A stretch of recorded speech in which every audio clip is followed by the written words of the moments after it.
FitLab PGH back with a lifestyle hack. Now that we're in the summer, lots of traveling for vacation, if you're professional, for conferences, and there's a habit to have your morning coffee. Oftentimes you forget to bring anything and you end up going to the local coffee shop and think you're on vacation, so you end up with a gut bomb with lots and lots of sugar. Rather than that, spend 30, 40 bucks and have your own home kit for some French press that you can use when you travel. I have a Java press here, links will be in the show notes. I have an Espero French press, which has the advantage that it's insulated and it seals the grounds after the coffee brews so that I'm able to enjoy the coffee as I move around. I have a hot pot that I bring. I go to Trade Coffee and order a variety of coffees. Through the wonders of media, I've already ground my coffee, and what I do is I just pour it into the French press.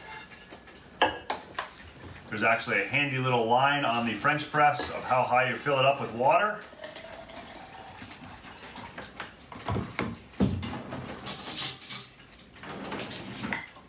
I stir the grounds. We let it sit for 3 or 4 minutes, and after we've done that, we take the French press, we put it in, screw it on,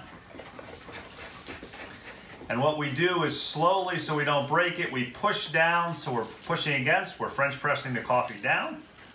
When we're done, we screw it down, unscrew the cap here, and what we've done is we've sealed the grounds by pressing the French press lever all the way around, and we can walk around sipping our coffee in an insulated mug. Less than 50 bucks to purchase everything you need. If you're going on vacation or to a conference for more than 2 or 3 days, you save enough money and you end up probably with better coffee than you can get in most conference hotels. Another movement tip and lifestyle hack from FitLab PGH.